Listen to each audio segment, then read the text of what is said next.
Hi guys, welcome back to my channel. So today I'm making curtains in my quarantine time. I hope you guys are keeping busy. Now my client did give me measurements for the curtains. They're going to be 38 by 36. So I started with a few extra inches by going 40 by 40. I am going to take those few extra inches to make my curtain rod hole. So let's get started.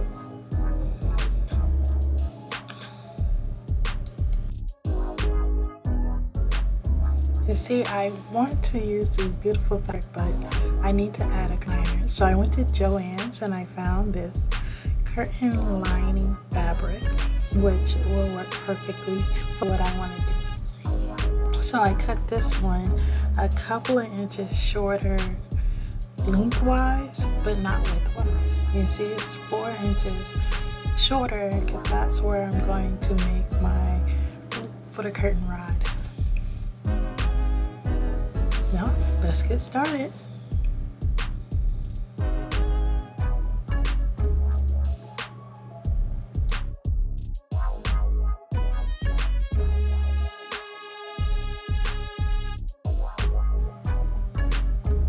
This is where the magic happens. So I'm just going to start off with a basic stitch going all the way across the top and bottom of my African print fabric and my curtain liner from Joann's. Now I don't get my African print from Joann's. I get that from the local African markets here in my city. And I hope you love it. I absolutely adore it.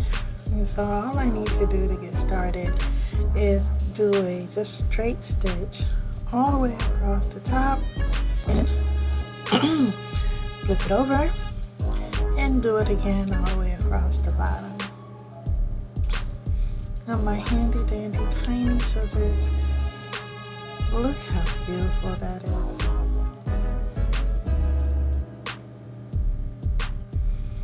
Okay, so I did the top. Now it's quick stitch all the way across the bottom, and so that my curtain lining will have an inseam, I guess is what we'll call that, an inseam in the curtain, and you won't see any of those edges from the outside. My client's just going to love this. I don't get the opportunity to make curtains very often, so I thought I'd go ahead and share this video with you guys. Okay, all done with the bottom stitch.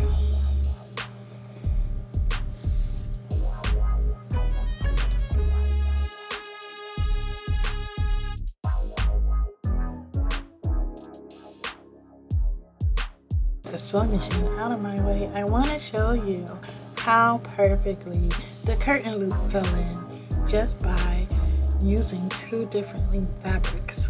And so remember, my lining was 4 inches shorter than my print for the front of the curtain. So when I turn it inside out, now those mismatched edges form perfectly into a little curtain loop that I'm going to stitch down. Here it is. You see it? So perfect. So that's my line. No guesswork, no measuring. I've already measured everything. Now I can just stitch right on the seam. And it's about 2 inches wide, so it should fit any standard curtain rod, unless they have some fancy ones that they didn't tell me about. So that was that. Look how easy that was.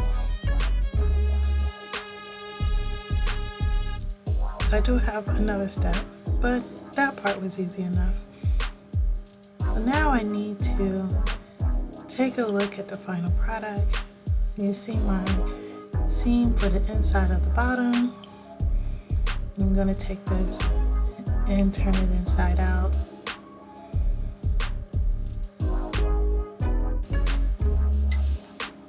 Isn't it awesome how African print fabric, good quality African print fabric, looks the same on the inside and the outside?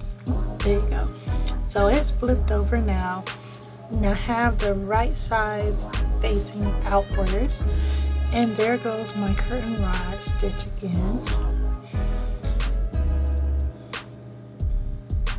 So what I want to do next is get my fabric flat as possible and just checking all my seams. Look how straight and natural that looks. I am going to fold this in half and make sure my edges are even. I have a tendency of making things two of the same things and they don't come out exactly the same. So this time I wanted to make sure, because they are curtains, that they're going to hang perfectly even. So I stitched them together first and then cut them in half afterwards. Now this way I know they are exactly the same. And so I don't know which way you guys do it. Maybe you start off with all the cuts, but just to be on the safe side, I decided to put my pieces together and then cut them so that I will have two equal panels for my curtains. Now remember, I started off with 40 inches, so I do have a couple of inches there to play with to fit the 38-inch window. Now look at this. Doesn't that look nice?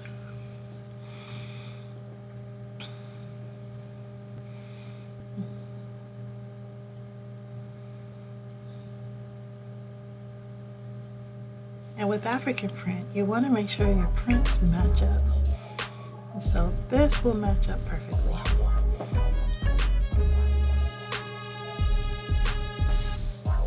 Now I go in the edges.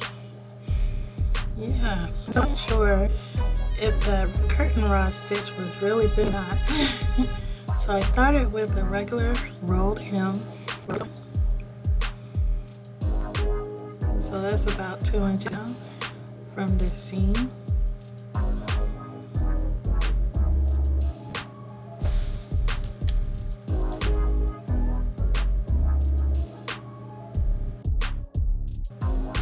So after I did this curtain rod section, I take the entire curtain and I decided to go ahead and stitch it from the inside so that you won't see the seams on the outside of the curtains either.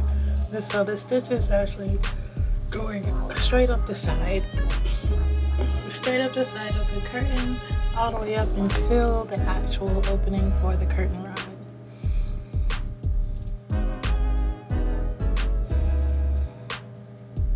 I think it's going to be a nicer finished product. It does make it kind of tricky to turn it inside out though. And so I kind of took out some of the curtain rod stitch so that I can turn it inside out or right side out after I finish stitching it.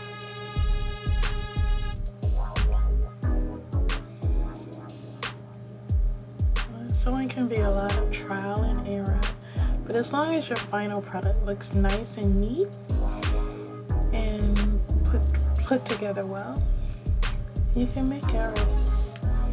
You see my stitching I took out there? Don't worry, I'll put it back when I finish.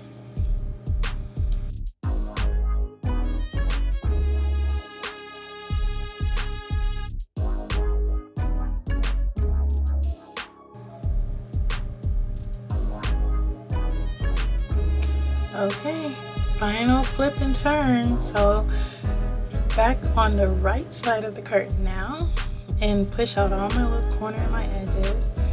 And here you have it. There's the seam, there's the curtain hole rod section, and that is it, you guys.